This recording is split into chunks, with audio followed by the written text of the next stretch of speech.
Assalamualaikum warahmatullahi wabarakatuh.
Innal hamdalillah nahmaduhu wa nasta'inuhu wa nastaghfiruh wa na'udzu billahi min shururi anfusina wa min sayyiati a'malina may yahdihillahu fala mudilla lahu wa may yudlil fala hadiya lahu Asyhadu an la ilaha illallah wahdahu la syarika lah wa asyhadu anna Muhammadan abduhu wa rasuluh. Allahumma salli ala Muhammad wa ala alihi wa sahbihi ajma'in.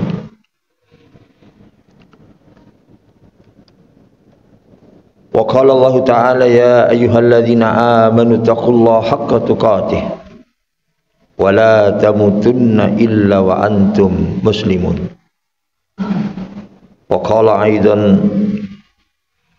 wa may yuhajir fi sabilillah yajid fil ardi muraghaman katsiran wasa'a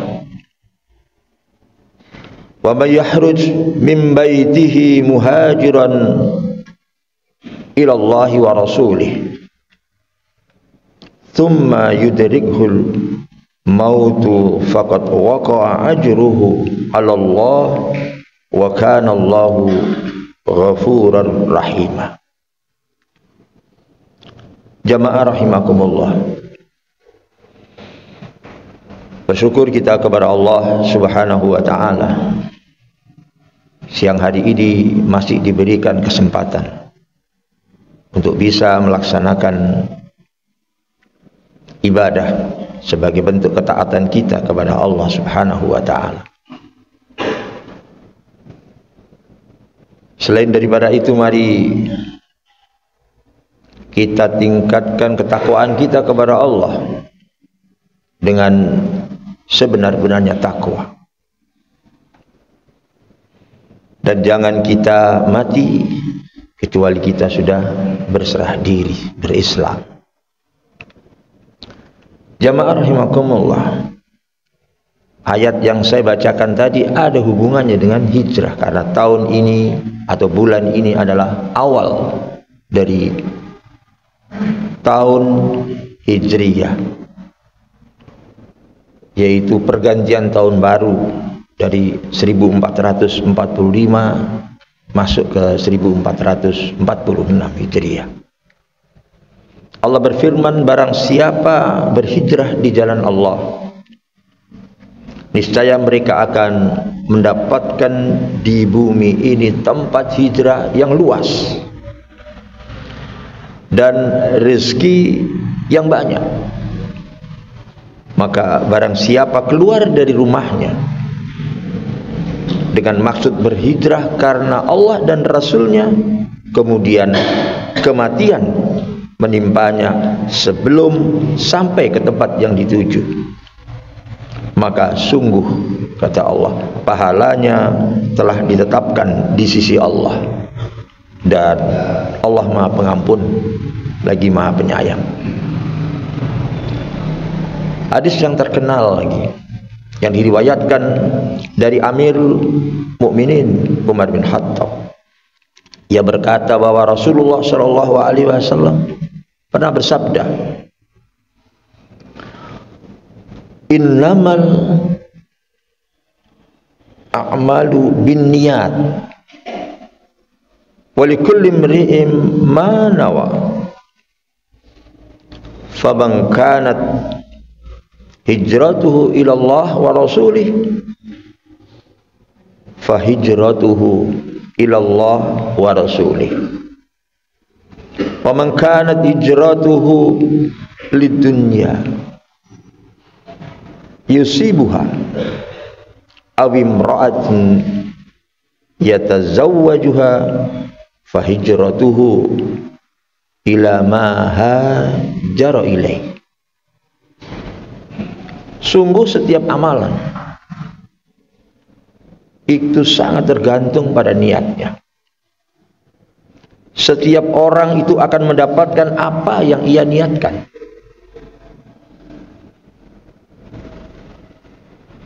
Siapa yang hijrahnya itu karena Allah dan Rasulnya, maka hijrahnya itu adalah untuk Allah dan Rasulnya.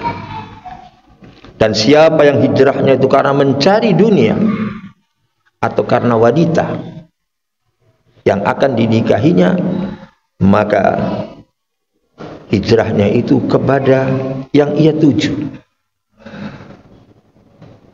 Jamaah rahimakumullah, hadis ini umum pengertiannya. selain menyangkut masalah yang berhubungan dengan hijrah, dan juga semua amalan-amalan perbuatan yang akan kita lakukan. Jadi hadis ini menjelaskan bahwa setiap amalan itu benar-benar tergantung pada niat. Ketika niat dan proses hijrah dari perbuatan buruk yang dilakukan seorang untuk menuju pada suatu kebaikan, untuk menuju kepada kemuliaan, kemudian kematian menimpanya sebelum sampai kepada maksud ketika dia berniat untuk perbaikan, maka pahalanya itu telah ditetapkan di sisi Allah, yaitu pahala seperti orang-orang berhijrah. Jamaah rahimakumullah.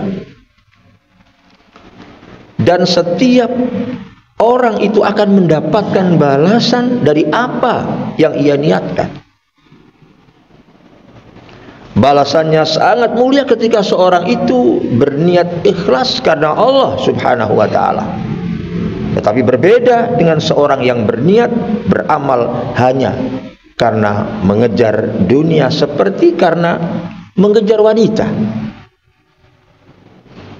Niscaya ia mendekahinya, maka hijrah seorang itu hanyalah kepada apa yang diniatkannya sejak semula. Sama dengan perbuatan, amalan-amalan kita. Dimulai dengan niat. Niat baik, niat yang mulia. Jamaah rahimakumullah. Hijrah itu adalah sebuah gerakan keumatan. Karena apa? Karena itu diperintah oleh Allah Subhanahu wa ta'ala untuk memperbaiki keadaan. Artinya apa? Kalau kita mau melakukan perbaikan di dalam kehidupan kita, maka harus ada gerakan-gerakan perubahan yang tentunya para jamaah dalam hal ini adalah sesuai dengan dan mendapatkan bimbingan dari Allah Subhanahu wa ta'ala. Karenanya hijrah itu adalah sebuah perjuangan bersama. Agar apa? Agar kehidupan pribadi kita, kehidupan keluarga kita, kehidupan masyarakat kita, kehidupan bangsa kita, dan kehidupan bernegara kita di dalam ridha Allah Subhanahu wa ta'ala. Berhijrah dengan meninggalkan perkara-perkara buruk pada jamaah di masa lalu, perbuatan-perbuatan dosa, ketidaktaatan kepada Allah, dan mulai membuka lembaran baru, yaitu dari hijrah, misalnya dari penyimpangan dan kesesatan, itu akan semakin dekat dengan Allah Subhanahu wa ta'ala. Penyimpangan agama itu adalah satu perbuatan atau sikap di luar dari kaidah agama. Itu penyimpangan. Sedangkan kesesatan itu adalah diartikan sebagai tidak melalui jalan yang benar atau salah jalan. Sesat itu keliru atau berbuat yang tidak senonoh atau menyimpang dari kebenaran. Dua inilah para jamaah yang bahagia. Di dalam kesempatan ini saya mengajak kepada kita semua, termasuk diri saya. Kan tidak ada orang yang tidak melakukan kesalahan-kesalahan. Mari kita kembali atau kita berhijrah dari penyimpangan-penyimpangan dan kesesatan. Jamaah rahimakumullah. Di dalam kenyataan di Indonesia yang mayoritas umat Islam, itu masih terdapat banyak kaum devian. Yaitu apa? Orang-orang yang menyimpang dari aturan dan hukum. Mudah-mudahan kita dijauhkan dari itu. Baik kalangan pejabat ataupun kalangan rakyat biasa. Banyak penyimpangan dan kesesatan itu. Penyimpangan tersebut dapat berwujud misalnya ada perampokan, ada pencurian, ada perjudian, ada pembunuhan, ada pengeboman, ada pembajakan, ada pemerkosaan. ada penggunaan obat-obat yang terlarang, yaitu narkoba dan lain sebagainya. Ada prostitusi, perzinaan, ada korupsi, ada solusi, ada nepotisme dan sebagainya. Bahkan para jamaah, setiap hari kita bisa membaca surat-surat kabar, tidak pernah absen memberitahukan atau memberikan berita-berita tentang kriminal. Bahkan terdapat satu surat kabar dan program-program televisi yang secara khusus mengulas berita kriminal. Dan yang menjadi trending topik misalnya sekarang ini apa? Adalah kasus-kasus pembunuhan misalnya Vina dan Eki. Ramai sekarang. Kasus judi online, kasus pinjol, sangat viral dan banyak dibahas di dalam surat-surat kabar dengan topik-topik ini. Jamaah rahimakumullah, di dalam sebuah jurnal studi dan penelitian pendidikan Islam yang dikeluarkan oleh Universitas Sultan Agung Semarang pada zaman, bahwa penyimpangan-penyimpangan yang muncul pada diri seorang muslim itu antara lain adalah tidak memahami agama Islam, tidak sholat 5 waktu dan seterusnya, tidak puasa, tidak membayar zakat, tidak berbusana Islami. Lalu ada pertanyaan dan terjawab di dalam jurnal itu, faktor apa yang sebenarnya berkaitan dengan berbagai penyimpangan agama yang ada? Faktor yang pertama pada jemaah adalah yang paling besar ini. Dalam penelitian itu dikatakan faktor kepribadian. Yang paling tinggi itu adalah malas. Baru yang kedua, orang tidak melakukan perintah agama, tidak melakukan agama dengan baik, itu tidak berminat, tidak punya minat untuk melakukan itu, walaupun dia mengaku Islam. Lalu dia tidak mengamalkan. Di dalam Islam para jamaah, rasa malas itu disebut dengan istilah futur.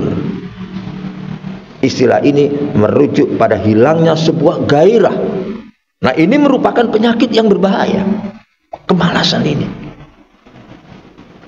Karena hal ini bisa menyebabkan lepasnya ikatan agama secara perlahan-lahan. Semuanya akhirnya hingga dia terlepas sama sekali dari tuntunan agama. Yang kedua pada jamaah adalah faktor ekonomi.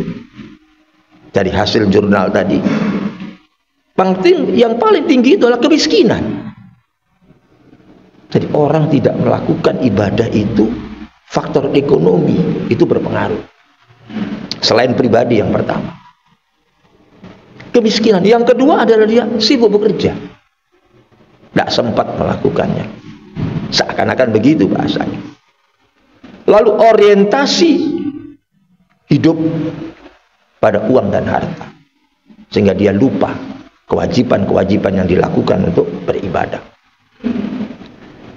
Berikutnya adalah apa? Faktor keilmuan. Dari penelitian itu, karena apa? Tidak belajar,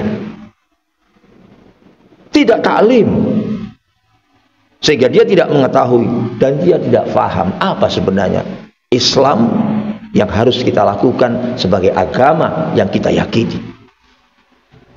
Dan yang terakhir para jamaah, dari penelitian itu disebutkan adalah faktor lingkungan. Sangat penting sekali. Terutama pertama adalah hubungan kita dengan keluarga kita. Jadi kalau lingkungan keluarga tidak mendukung, tidak saling mendukung, ayah, ibu, dan anak tidak akan mengikuti, tidak akan melaksanakan perintah-perintah Allah. Karena apa? Karena lingkungan tidak dukung.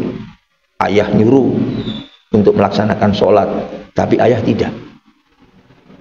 ayah nyuruh untuk ngaji tapi tidak ngaji, itu hubungan keluarga. Berikutnya adalah hubungan tetangga.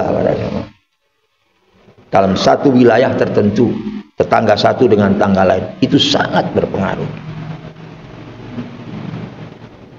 Kita lihat saja peristiwa-peristiwa, misalnya kalau orang itu berkumpul jadi satu untuk melakukan sesuatu yang jelek, maka dia akan melakukan walaupun dia tidak punya niat itu, tapi dilakukan itu terus-menerus.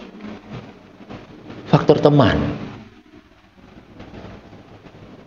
juga begitu, dan faktor masyarakat secara umum. Jadi ada 4 hal itu di wajah. Maka bagaimana untuk mengatasi penyimpangan-penyimpangan tersebut? Antara lain tentunya dengan apa? Peningkatan ilmu agama. Karena Islam kita, agama Islam. Yang kedua apa? Dengan pengamalan ajaran-ajaran agama Islam. Dan pergaulan serta bagaimana penciptaan lingkungan yang baik. Kita punya kewajiban untuk apa? Untuk mengajak yang lain dalam rangka untuk menuju kepada kebenaran, kebaikan. Fastabiqul khairat misalnya. Dan yang berikutnya adalah pencarian titik tengah jika apa? Ada konflik antara agama dan budaya. Kita tentunya sebagai umat Islam, karena kita yakin bahwa Islam adalah agama satu-satu yang benar, maka tentunya diajak mengarah kepada kebenaran itu. Maka untuk menyebut kata sesat, nah sekarang banyak muncul pada jemaah kesesatan-kesesatan itu. Terkadang Al-Quran itu menggunakan kalimat zaihun, yaitu condong kepada kesesatan. Terkadang juga menggunakan ghayud, yaitu jalan menuju kesesatan. Dan ada istilah dhalalun, yaitu apa? Terperosok di dalam kesesatan. Memang benar pada jemaah, penyimpangan dan kesesatan itu terjadi biasanya berawal dari apa? Dari rasa simpatik terhadap satu kegiatan, satu sikap, dan kecenderungan hati mulai timbul, lalu diiringi dengan apa? Mencoba-coba. Maka untuk masuk ke dalam pelaksanaan amalan-amalan itu, dan yang terakhir pada jemaah adalah akhirnya tergelincir secara mapan, mantap di tempat kesesatan dan penyimpangan itu, karena sudah biasa. Makanya untuk membentuk sebuah karakter biasa, kebiasaan itu harus dilakukan.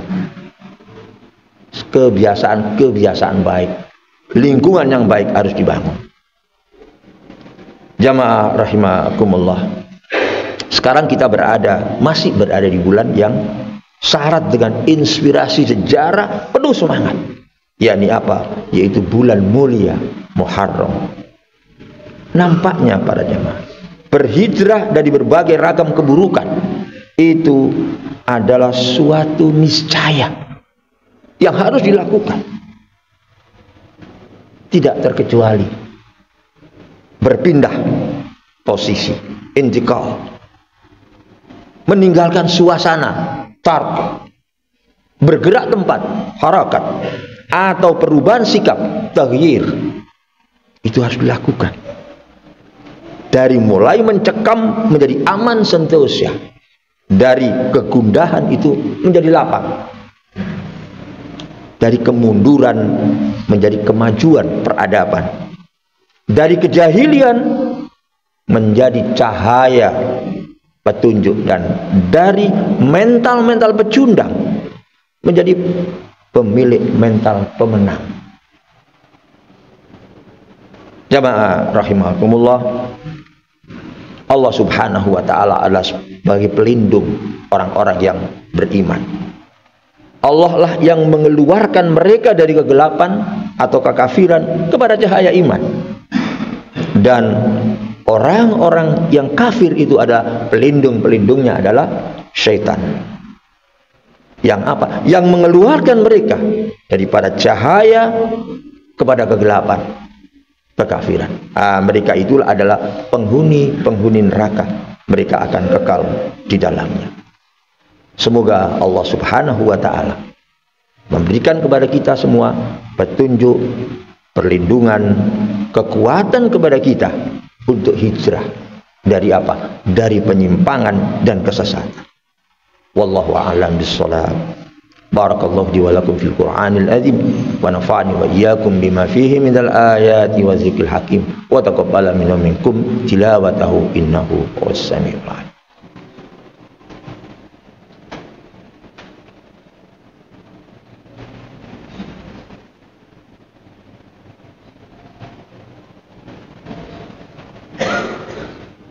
Alhamdulillahi rabbil alamin.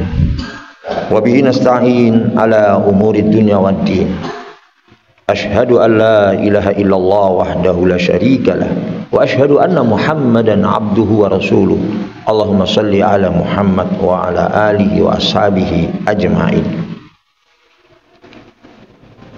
Jamaah rahimakumullah, sekali lagi mari di dalam khutbah yang kedua ini saya di atas mimbar ini mengingatkan termasuk kepada kita semua, termasuk diri saya sendiri. Ittaqullah, bertakwalah kepada Allah dengan sebenar-benarnya, dan jangan kalian mati kecuali sudah berserah diri kepadanya.